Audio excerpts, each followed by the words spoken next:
Bonsoir à tous. Donc oui, je n'ai pas travaillé sur Jurassic Park, le jeu vidéo, j'aurais peut-être bien aimé.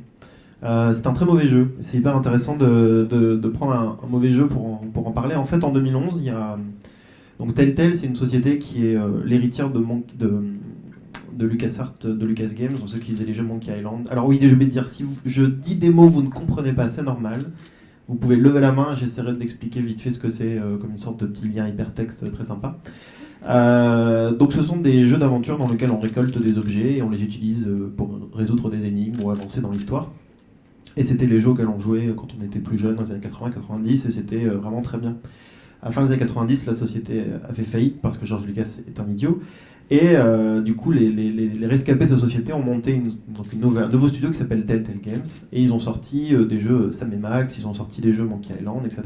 Et puis un jour, ils ont sorti aussi des jeux Retour vers le futur d'ailleurs. Et un jour, ils ont sorti Jurassic Park. Et en fait, ce qu'ils ont fait, c'est qu'ils ont pris leurs jeux vidéo comme d'habitude. Sauf qu'au lieu d'avoir du gameplay, donc au lieu d'avoir des objets à récupérer et à les emboîter les uns avec les autres pour résoudre des énigmes, on parlait. Et on appuyait sur des boutons au bon moment pour ouvrir des portes, sauter au-dessus d'un arbre, tuer un T-Rex, etc. etc. Et c'était vraiment très mauvais. Mais du coup, comme je suis un immense fan de Jurassic Park, j'y ai joué et c'était une tristesse totale pendant... Donc il y a 4 épisodes d'à peu près 1h30 chacun, donc pendant 6-7 heures c'était abominable. Et puis l'année d'après, ils ont sorti The Walking Dead. Donc je pense si vous connaissez The Walking Dead, donc à la base c'est un comics américain qui a été adapté en série. Et ensuite, la société qui a fait Jurassic Park a donc fait un jeu vidéo, The Walking Dead, qui lui est un chef-d'œuvre. Voilà. Ce qui est absolument passionnant en fait, c'est que c'est l'équivalent d'une série à la maison, mais avec une manette en main. Donc on va se retrouver à devoir avancer, parler à des personnages, et puis surtout faire des choix. Et ce que je trouve absolument passionnant avec Jurassic Park, et avec d'autres exemples dont je vais vous parler plus tard, c'est qu'il arrive à un moment absolument parfait. C'est-à-dire que, comme disait très bien Marc tout à l'heure, on est revenu à une époque, je te vole ton terme, mais comme si je l'avais écrit il y a plusieurs heures, il y a un retour du récit, les gens n'ont jamais autant regardé et consommé de séries, même si les séries existent depuis très longtemps, c'est pas nouveau, ça date pas d'hier. Et pourtant, on n'en a jamais autant regardé. Alors, pourquoi ? Il y a plein de raisons. Je pense que la première, c'est Internet, qui nous permet de pirater, et d'avoir accès bien sûr à des services de vidéo à la demande qui nous permettent donc de regarder des émissions et de les louer ou de les acheter. Mais surtout, c'est le fait qu'on peut acheter et télécharger des séries quand on veut et les regarder quand on veut. Et on est arrivé à un moment où la télévision, on est quand même très passif, donc on s'assoit dans un canapé et on attend que l'émission arrive au moment où le moment où c'est prévu par la chaîne. On peut regarder l'émission qu'on veut, au moment qu'on veut, on peut s'arrêter en plein milieu, on peut les pisser, on peut les manger, on peut le partager, regarder, etc. etc. Et donc le jeu vidéo a pendant très longtemps été un média que les gens ont consommé de façon très simple. Ils allaient l'acheter dans un magasin, ils rentraient chez eux et ils y jouaient pendant des heures. Et puis après ils lisaient des magazines dans lesquels il y avait des photos, des jeux vidéo, et on en rêvait, etc. Et puis depuis la génération précédente de consoles, depuis l'Xbox 360, il y a Internet et on peut acheter des jeux sur Internet. Ils peuvent être téléchargés sur sa console et on peut y jouer quand on veut. Et moi j'ai trouvé ça... fascinant et en même temps vraiment très con qu'on nous offre un système dans lequel on peut on peut jouer à un jeu vidéo qui est coupé par petits bouts, voilà, et qui est distribué comme une série avec lequel on va s'amuser le soir. Et ça tombe vraiment très bien parce que, en tout cas dans mon cas, bientôt trentenaire, j'arrive à un moment où j'ai plus vraiment le temps de jouer 8, 9, 10 heures comme je jouais quand j'étais petit. Et je suis obligé de devoir malheureusement me sevrer, avoir une utilisation raisonnable des jeux vidéo.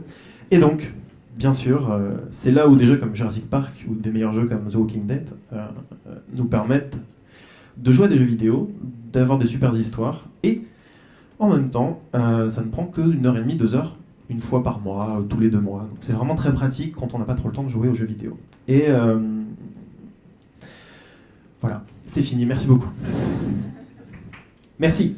Non, ce qui est vraiment passionnant, donc si tu pouvais juste nous afficher des images de Life is Strange, ce serait vraiment cool. Donc Life is Strange, c'est un jeu français, Cocorico, qui est fait à Paris, et qui est lui aussi un jeu, donc on appelle ça des jeux épisodiques. Alors épisodique, ça veut pas dire grand-chose, je trouve. Seulement, il est vendu par épisodes, qui sont disponibles à peu près toutes les 6-7 semaines sur Internet. Ça coûte 5 €, où on peut acheter toute la saison d'un coup en avance.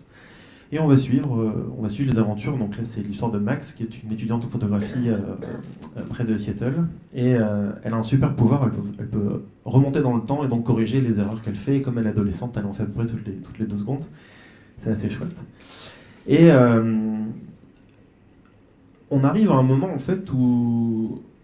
Donc là, en fait, en gros, c'est terminé. Hein. Tout ce que je vous dis, pour moi, l'âge d'or des jeux épisodiques comme Life is Strange, c'est fini maintenant. Hein. C'est terminé depuis après cette année ou le début de l'année dernière, enfin la fin de l'année dernière. C'est qu'on arrive à un moment où il y a une limite dans le jeu vidéo. Donc en fait, pour résumer, la base du jeu vidéo, c'est pas l'histoire. Ça n'a jamais été l'histoire. Et ce sera a priori jamais l'histoire. Voilà. Donc je suis scénariste en jeu vidéo, bien sûr, c'est pour ça que je vous le dis. Le principe de base du jeu vidéo, c'est le gameplay. Donc le gameplay, c'est les actions que le joueur va faire dans le jeu, et donc ce qui va provoquer du divertissement, généralement, bien sûr. Voilà. Donc un excellent exemple, hein, on va prendre un jeu comme Tomb Raider, pour ceux qui connaissent. Donc c'est une exploratrice qui donc, se balade dans des grands décors, elle résout des énigmes, elle tue des dinosaures. Encore une fois, dinosaures, je suis désolé. Et elle atteint la fin du niveau, et puis voilà. Donc ça, c'est une boucle de gameplay, donc elle va avancer dans son niveau, etc. Et en fait, le problème du gameplay, c'est qu'on ne peut pas l'arrêter. C'est-à-dire que si vous jouez à un jeu vidéo et que vous arrêtez pendant 1 an, et bien après, vous ne savez plus jouer. Parce que, voilà, on est un peu con, nos cerveaux sont un petit peu bêtes. Donc en fait, depuis 2011, depuis Jurassic Park, les jeux épisodiques qui sont sortis sont des jeux dans lesquels il n'y a pas vraiment de gameplay. Alors il y en a en fait, mais on va dire qu'il n'y en a pas. C'est-à-dire que vous n'avez rien d'autre à faire que d'avancer et d'appuyer sur le bon bouton au bon moment.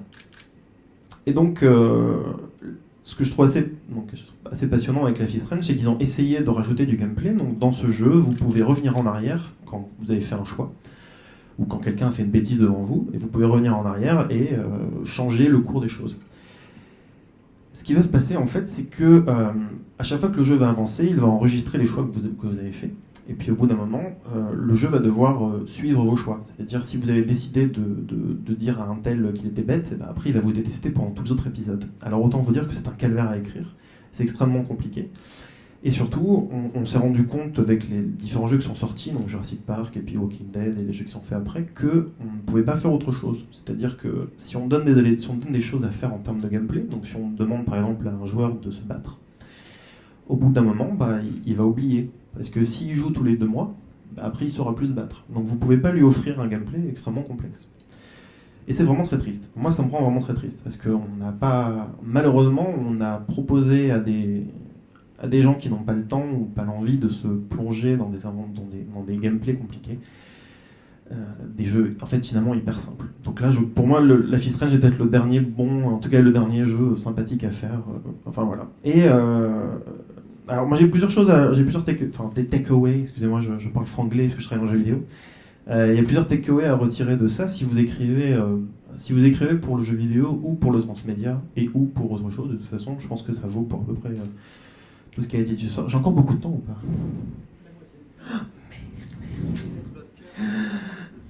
Pardon?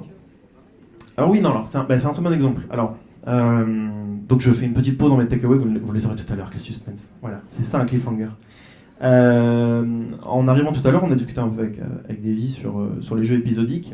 On en a cité un, il y en a un deuxième d'ailleurs, qui sont des jeux vidéo avec des gameplays compliqués. Donc il y a Siren Blood Curse, qui est, comme vous pouvez le voir, un jeu japonais d'horreur, dans lequel vous incarnez une série de personnages sans défense, poursuivis par un serial killer. Et vous devez vous enfuir et vous cacher dans des placards, et c'est le jeu le plus terrifiant de la Terre. Je ne sais même pas comment j'ai pu arriver jusqu'au bout, c'est abominable. Et en fait, ce qui est intéressant, c'est que le jeu a été sorti normalement, donc c'est un jeu d'une vingtaine d'heures, et puis ensuite ils se sont dit, mais il y a plusieurs personnages, et il y a plusieurs chapitres. Ce qu'on va faire, c'est qu'on va couper les chapitres et on va les vendre séparément. Comme ça, les gens ils vont pouvoir en acheter un pour 5 € et se dire, c'est plutôt bien, je vais y jouer. J'ai envie d'acheter les autres. Sauf que là où ça ne fonctionne pas, c'est qu'ils l'ont pas sorti comme une série télé, ils l'ont sorti un peu comme ce que fait Netflix en ce moment. C'est-à-dire que Netflix vous propose d'un coup 15 épisodes, et puis si vous avez envie d'en regarder 12 à la suite, c'est comme vous voulez, ils s'en foutent un peu chez Netflix tant que vous êtes abonné. Enfin, voilà. Donc c'est pas un très bon exemple, et ils l'ont fait pour Resident Evil Revelations 2 qui est sorti cette année au début de l'année dernière, qui était qui était épisodique, mais il sortait un épisode toutes les semaines, donc c'était pas le même. Voilà. Donc on arrive à un moment où il y a eu une industrialisation du jeu vidéo depuis ces 10 dernières années. Donc il y a eu des écoles de jeux vidéo qui sont lancées, il y a des moteurs qui sont démocratisés, n'importe qui peut faire des jeux vidéo avec plein de logiciels disponibles sur Internet, même certains gratuitement. Donc en fait c'est un moment assez magique pour le jeu vidéo, c'est que tout le monde peut en faire. Et du coup ça devient plus très drôle d'en faire aussi, mais voilà. Et cette industrialisation, il ne faut pas oublier que si vous essayez de faire du feuilletonnant, ou en tout cas si vous essayez de raconter des histoires avec le jeu vidéo, vous devez traiter traiter cette histoire exactement comme on écrirait une série, ou un film, ou une web-série, etc. Il faut quand même dans le meilleur des mondes, il faudrait des personnages, des intrigues, des cliffhangers, des surprises, etc. Mais il faut un petit peu plus en fait. Et le petit peu plus, c'est malheureusement, il faut que vous retirez le gameplay. Alors, c'est une drôle de recette, mais pour que ça soit meilleur, il faut retirer le gameplay. Parce que si vous faites jouer vos joueurs, ou si vous leur offrez un documentaire, par exemple un webdoc qui serait disponible par épisode, il ne faut pas que ce soit trop compliqué à jouer. For McMoney, par exemple, pourrait pas être... donc c'est un documentaire sorti il y a 2 ans maintenant, l'année dernière maintenant, je ne sais plus. Il est jouable d'une traite, alors il faut y jouer plusieurs fois, il y a plusieurs jours, etc. à jouer, mais s'il était sorti de façon épisodique, ça n'aurait pas marché. Donc je pense que c'est très important, la règle de base, c'est la même chose pour la télévision, il faut savoir quel est votre rythme de diffusion, et comment est-ce que le consommateur, parce que je l'appelle consommateur, c'est plus simple que de dire spectateur ou joueur, parce que c'est, voilà, le consommateur, comment est-ce qu'il va consommer en fait le produit que vous lui offrez. Donc il faut se demander exactement... est-ce qu'il va en regarder 8 d'affilée? Est-ce qu'il va y jouer aux 8 épisodes d'affilée? Est-ce qu'il va en faire un tous les mois à sa sortie? Est-ce qu'il va réserver sa soirée tous les mois, toutes les semaines? Et ça, c'est vraiment une clé hyper importante si vous commencez à travailler sur un projet. À la différence de la télévision, où généralement on prend votre projet et on décide que c'est un 8 x 52 minutes, et puis ça reste un 8 x 52 minutes jusqu'à la fin, généralement. Ça peut changer bien sûr, mais la plupart du temps c'est comme ça. Dans le jeu vidéo, ça va changer tout le temps. Vous n'avez pas vraiment une maîtrise, vous n'avez pas forcément une maîtrise totale du temps, nombre d'épisodes, etc. Enfin, c'est très compliqué. Mais c'est important de se poser la question de la diffusion, de se dire voilà, comment est-ce que les gens vont y jouer, qu'est-ce que je dois leur rappeler à chaque début d'épisode. Alors ce qu'on fait, ce qu'on adore dans le jeu vidéo, alors c'est un vieux rêve, hein, il y a plein de jeux qui ont essayé de faire des formats épisodiques dans les années 2000, qui ont fait en fait un gros jeu de 20 heures mais qui était coupé en 5 épisodes de 4 heures, bon voilà, aucun intérêt. À part celui d'évoquer les grandes séries et les grands films. Et alors ce qu'ils adorent faire, c'est un previously, alors qu'on vient juste d'y jouer. Donc ça, c'est un truc assez triste. Et il y a un très bon jeu sorti cette année qui s'appelle Until Dawn sur PS4, qui est un jeu exclusif à la PS4, qui est en fait une sorte de slasher. Donc c'est un film d'épouvante américain avec des adolescents dans une montagne, dans un chalet dans les montagnes qui se poursuivent par un serial killer. Donc voilà, c'est très rigolo. Et donc c'est parce qu'ils ont d'abord fait un jeu qui ensuite ils ont coupé en épisodes qui finalement était vendu en entier. Donc on termine, on découvre par exemple l'identité du tueur, l'épisode 5. L'épisode 6 commence par Previously in Until Dawn, et on voit le tueur qui se fait révéler son visage. Genre, ah, c'était lui en fait. Voilà, ça marche pas du tout. C'est très important de savoir comment est-ce que vous allez choisir votre diffusion, etc. Et je pense qu'il y a quelque chose j'ai encore beaucoup de temps, mon Dieu. Mon Dieu Seigneur. Du coup, si vous vous concentrez... Alors, j'ai pas vraiment la réponse pour le transmédia, parce que je vois pas encore exactement comment utiliser le takeaway que je vais vous donner tout de suite. Mais donc, je vous ai parlé de gameplay tout à l'heure, vous vous en souvenez, c'est bon, c'est bon. Donc, ce qu'on appelle une boucle de gameplay, donc c'est exactement comme une série bouclée. Donc, en fait, on va proposer une série d'activités au joueur qu'il va donc répéter encore et encore et encore. Cette boucle, elle peut être hyper simple. Un Mario, il saute, il arrive à la fin du niveau, et puis après il y a un nouveau niveau, il est au début, il avance, et puis après il arrive à la fin, etc. Voilà, c'est boucle de gameplay. Et en fait, cette boucle de gameplay, cette idée de boucle de gameplay, c'est exactement la même chose qu'une série bouclée. Donc, c'est-à-dire Columbo, il y a un meurtre, il enquête, il trouve le coupable, c'est fini, il y a un nouveau meurtre, il enquête, etc. Voilà. Et en fait, ce qu'il faut réussir à faire pour le jeu vidéo, je pense, et il y a quelques exemples que j'ai oublié de vous donner tout à l'heure d'ailleurs, je vais vous donner tout de suite. Il y a un genre de jeu vidéo aujourd'hui qui s'appelle le roguelike. Le mieux, ce serait de montrer Binding. Oui, super. Bonjour, j'arrive tout de suite. Bonsoir. À la base, c'est pas la base. Alors, ouais, faudrait une image avec le jeu en fait, pardon. Alors personnellement je déteste, mais bon c'est... Ah mais, mais on s'en fout, il n'y a pas de scénario. Mais on va arriver à mon dernier takeaway, donc vous n'inquiétez pas, il y a du sens. On voit pas grand chose, mais bon voilà. Pour ceux qui ont joué à Zelda 3 sur Super NES, vous aviez donc des donjons, des endroits dans lesquels on se baladait, il fallait trouver une clé, ouvrir des portes, arriver jusqu'au boss. Binding of Isaac reprend exactement cette boucle de gameplay, donc on arrive dans une pièce, il y a des ennemis qui sont représentés. Alors c'est très très laid, je suis vraiment désolé, en plus on voit rien du tout, donc c'est cauchemardesque. Vous jouez, je pense que là on doit jouer le bonhomme à droite avec les yeux, et puis du coup les ennemis, il est toujours mort, enfin il est toujours mort, non, c'est un fœtus, c'est absolument dégueulasse. Et donc en fait ce qui va se passer c'est que vous allez avancer, vous allez progresser dans les pièces, vous allez ouvrir, vous allez vous balader, etc. Et si vous mourrez, c'est fini. Vous recommencez à zéro, vous recommencez au début, et puis vous recommencez au bout de gameplay, encore et encore et encore, voilà. Donc, et en fait ce qui se passe c'est que les gens passent 300, 400, 500 heures à jouer à ça. Donc je sais que ça peut paraître un peu étrange comme ça si vous ne connaissez pas le jeu, ou si vous ne l'aimez pas. Mais... Vas-y David. Non mais en fait le problème c'est que quand tu joues à Zelda, les mecs ils peuvent inventer un labyrinthe et toi tu réfléchis et tu commences à comprendre la logique du scénariste. Tu commences à comprendre la logique du scénariste et donc tu dis attends, si j'allume la bougie là ça ouvre la porte. Waouh! Et là tu rentres et là t'as une aventure. Là tous les niveaux sont créés aléatoirement. Donc le scénariste n'existe plus et le joueur en fait t'as plus aucune... Moi, quand je joue à ça, je ressens rien. Parce que quand je meurs, en fait, j'ai pas appris. Je repars à zéro. Et donc, du coup, j'ai aucune récompense. Et ça me... Je préfère boire du Coca-Cola qui me donne une meilleure récompense parce qu'il y a du sucre.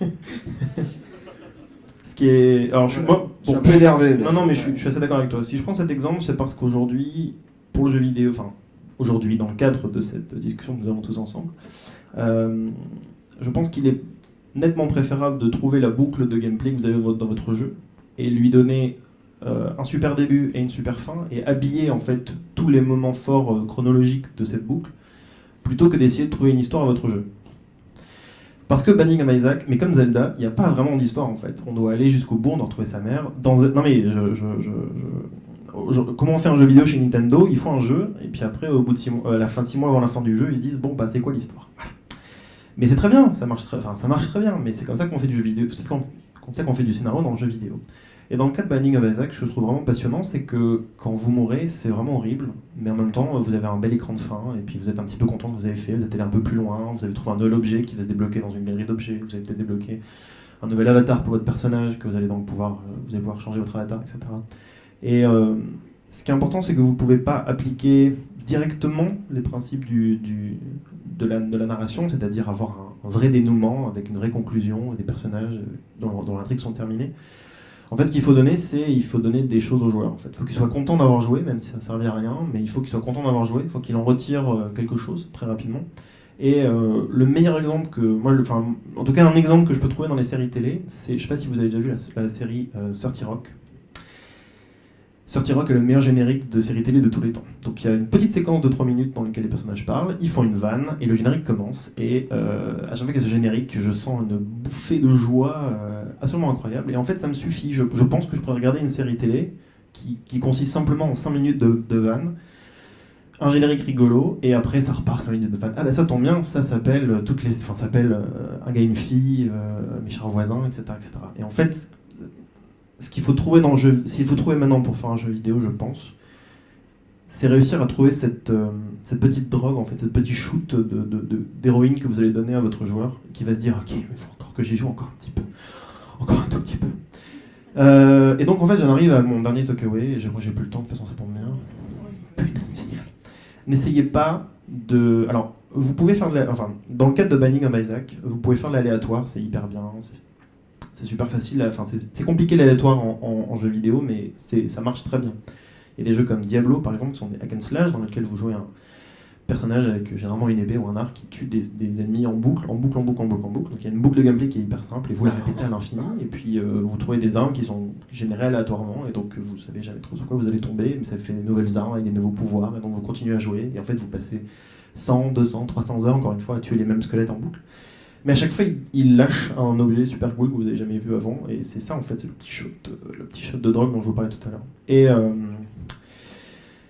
je sais plus pourquoi je parlais de ça. Je vais retrouver. Oui, vous pouvez pas faire la même chose avec l'histoire.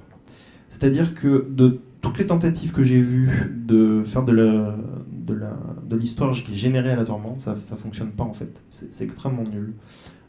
Il y avait un test, ils ont testé quelque chose dans Skyrim, donc un grand jeu de rôle dans lequel vous baladez dans un grand univers. Et puis à un moment, ils se sont dit, hey, on va essayer d'être super moderne. Et donc dans les auberges, on peut demander à l'aubergiste de nous filer des quêtes qui sont générées aléatoirement.